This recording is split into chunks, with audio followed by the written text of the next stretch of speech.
on le rappelait depuis le début de l'émission, le dossier de la poussière de nickel dans le quartier Limoilou a été au cœur des échanges au conseil municipal hier soir. Les conseillers de l'opposition ont demandé au maire d'agir et d'exiger des explications du port de Québec. Régis Labaume les a enjoints de se taire parce que, et je vais le citer, chaque fois qu'on diabolise Limoilou, ça veut dire que les valeurs de propriété baissent, la réputation du quartier baisse et il y a des commerces qui vont avoir des problèmes. Fin de la citation.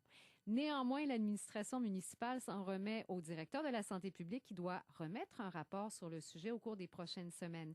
Et je vous rappelle qu'une étude du ministère de l'Environnement montre qu'effectivement, l'air de Limoilou contient trop de nickel, en moyenne 5,7 fois plus de nickel entre 2010 et 2012 que les normes provinciales. Je vais en discuter avec Suzanne Véraud, qui est conseillère municipale, présidente de l'arrondissement La Cité-Limoilou. Bonjour, Madame Véraud. Oui, bonjour, Madame Lassaucée. C'est une situation inquiétante là, pour les gens de Limoilou et ça fait plusieurs semaines que Véronique Lalande, qui est résidente du quartier, sonne l'alarme. Est-ce que la Ville a pris les craintes de cette résidente suffisamment au sérieux? Je vous dirais que oui, Madame Lalande sonnait l'alarme, mais en ce qui a trait au résultat, ça a commencé avec Madame Lalande lorsqu'elle a pris en main le dossier de la poussière rouge à l'automne, puis les travaux de Madame Lalande, son travail, ses initiatives ont toujours été soulignés par mon équipe, par moi-même, là, pour commencer, parce que c'est dans mon district électoral aussi. J'ai eu des communications avec elle au tout début. Alors, mais à ce moment-là, on avait commandé, lorsque cet événement-là est arrivé, nous, on avait demandé des études et on savait que le ministère du Développement, le ministère de l'Environnement, était en train de faire des études et on nous avait dit, à ce moment-là, le ministère, qu'on aurait les résultats de ces études-là à la fin de l'année 2012. Nous avons appris hier, puis ça c'est très important que je le dise aux citoyens, nous avons appris hier, dans le journal hier matin, les premières données brutes qui ressortent de ce travail-là du ministère de l'Environnement. Trouvez-vous ça Nous, normal d'avoir appris ça dans le journal hier matin? ben écoutez, oui, parce que ça a été hier comme un feu roulant, là, si vous voulez. Hier matin, on apprend ça dans le journal, ces premiers résultats-là. Alors, on n'a jamais été mis au courant de ça. La santé publique ne nous les avait pas communiqués. Vous trouvez pas ça normal? Ben non, c'est tout à fait anormal. Bon. C'est ça, là, à ce niveau-là, je peux vous dire que c'est tout à fait anormal. Mhm. Alors, quand hier soir, les gens de l'opposition, puis là, je ne veux aucunement faire un débat politique, parce que je pense que ce qui est important, c'est d'agir pour la population du secteur. Hier soir, on nous a accusés de laxisme et qu'on ne faisait pas ce qu'on aurait dû faire. On l'a appris hier matin. Oui. Alors, en ce qui concerne là, le nickel, les poussières de nickel et les concentrations, OK? Alors, nous, hier, on a tout mis. M. Labaume a eu des conversations avec le directeur de la santé publique, Mhm. le docteur François Desbiens, qui se sont parlé. Déjà, lui, il avait écrit à la Ville au mois de janvier, sans donner de résultats, mais devant là, un peu la situation que subissent les citoyens, l'environnement et tout ça dans le secteur de Limoilou, il voulait former un comité pour aller de l'avant. Alors, on avait déjà désigné à la Ville 4 personnes ressources, mais il va y avoir d'autres personnes externes. Mais pour la Ville, il y a déjà 4 personnes, 4 professionnels qui vont être ce comité-là pour enfin approfondir les choses. Puis là, je pense que c'est le temps. Excusez-moi, madame. C'est le temps d'aller gratter le bobo, là. Ben, on Ça, aurait c'est le aimé que temps. ça se fasse avant, Madame Véraud, parce que là, on se demande si les délais sont normaux. D'ailleurs, est-ce que vous êtes rassurée de voir que ça va prendre encore plusieurs semaines avant que le directeur de la santé publique remette son rapport? Moi, là, je peux pas croire, premièrement, que ça va prendre encore plusieurs semaines. Ce qui est important pour moi, OK, en tant que conseillère municipale du secteur, pour monsieur Labaume aussi, pour mes collègues, c'est que à partir d'hier, là, faut qu'il se passe quelque chose. Là, on a Mme Maltais qui a réagi également hier, qui a été mise au fait de tout ça hier également. Là, aujourd'hui, là, on entend des communications de tout bord, de tout côté. Moi, ce que je souhaite, c'est que les bonnes personnes finissent par s'asseoir ensemble.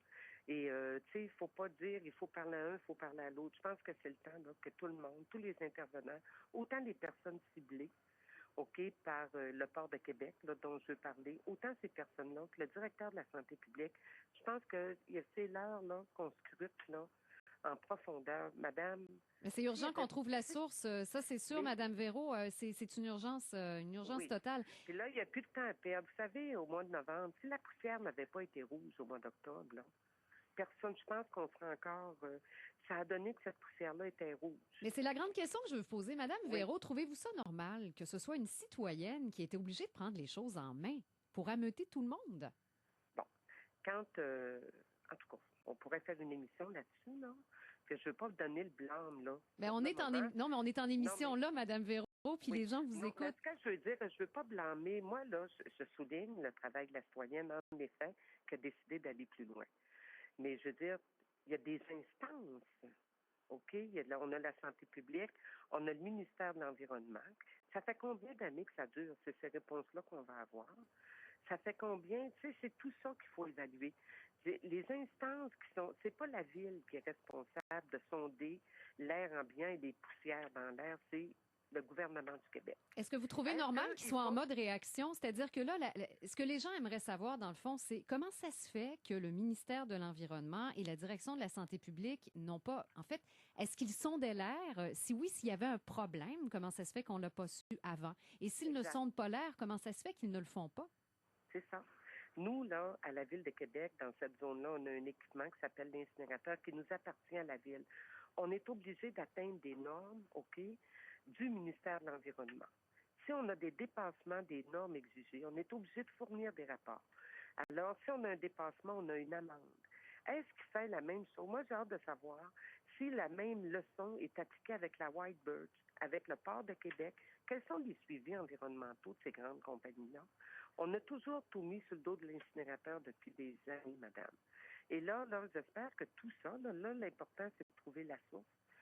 Puis il va falloir creuser et faire un diagnostic de combien de temps ça dure. Puis d'où ça vient. En tout cas, moi, c'est ma volonté profonde. Madame Véro, est-ce que la ville est trop complaisante avec le port en ce moment? Non, pas du tout. D'ailleurs, M. Labo me l'a dit hier, hein, le directeur du port, OK? Ils se sont parlé, puis lui ici, il va être autour de la table, le fameux comité là, qui va être dirigé par la santé publique. Le port de Québec va être représenté, là. Puis quand on parle d'un comité, je connais pas très bien la mission, mais moi, j'espère que ça va être un comité qui va agir rapidement. Je pense que l'heure est sonnée, là. Puis, et là, il y a 4 personnes de la ville, donc il y a 4 personnes de la ville qui vont s'asseoir pour surveiller littéralement le travail de la direction de la santé publique. Ça veut dire que vous remettez en cause leur travail? On ne remet pas en cause. Ils ont un travail à faire. Je pense que c'est le temps que ces gens-là... Moi, là, la santé publique, ils ont des rapports sur l'état de situation, l'environnement dans les Moilous. Tu sais, je ne vous dis pas qu'ils n'ont jamais rien fait, mais les ajustements, les moyens, ils ont le pouvoir. Je veux dire que leur mission relève du gouvernement du Québec qui agit en matière d'environnement. Ils ont un pouvoir de faire des choses puis d'aller au fond des choses. En tout cas, pour le moment, je leur fais confiance. On mise beaucoup là-dessus, sur le résultat de ce comité-là, mais c'est certain que les gens de Limoilou ne se laisseront pas faire. Non, mais on se demande pourquoi vous leur faites confiance, parce que dans l'entrevue, vous m'avez dit que vous ne trouviez pas ça normal d'avoir appris ce que vous avez appris dans le soleil hier matin. Ben non, c'est tout à fait pas normal à mon sens. Nous sommes que c'est sûr que c'est pas notre juridiction, mais c'est quand même des citoyens qui vivent dans la ville de Québec. Puis vous savez, les citoyens, le premier réflexe qu'ils ont souvent, c'est de venir frapper à la porte de la ville, parce que on est le gouvernement le plus près. Et malgré tout, vous faites confiance au ministère de l'Environnement et à la direction de la santé publique? Madame, c'est les seules personnes qui peuvent faire quelque chose, qui ont le pouvoir d'agir. Nous, on va mettre la pression. Nous, on a un rôle seulement où on peut mettre la pression. Mais pour trouver faire des actions, poser des actions, pour déterminer, c'est eux. Ce sont les deux instances qui ont le pouvoir de faire des choses. Est-ce que je peux vous dire que j'ai pas confiance en ces gens-là ce matin? Non. Je mets toute ma confiance en eux. Mais je veux dire, on a un travail de chien de garde, nous, la Ville, à faire auprès de ces instances-là. Et je pense que le moment est venu.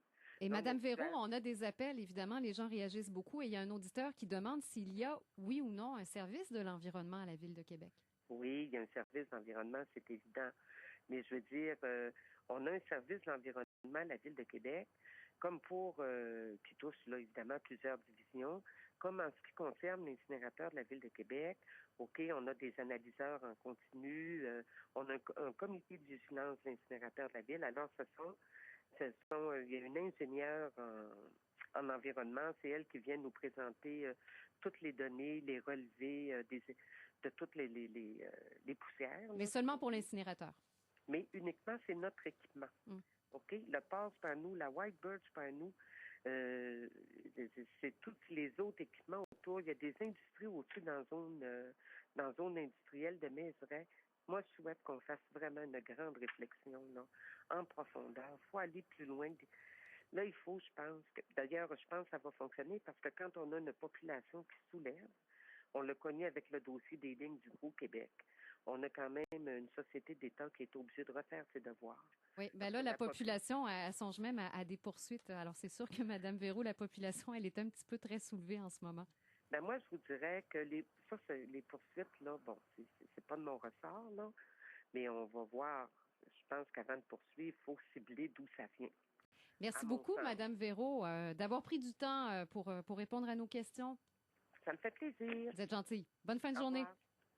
Suzanne Véro, conseillère municipale, présidente de l'arrondissement La Cité-Limoilou. Alors, c'est vraiment dans son secteur que sont ciblées les plus grandes inquiétudes à propos de la qualité de l'air. On parle bien sûr de cette poussière d'abord rouge, puis ensuite poussière de nickel dans Limoilou. Et comme vous avez pu voir, le dossier, la poussière est loin de retomber dans ce dossier.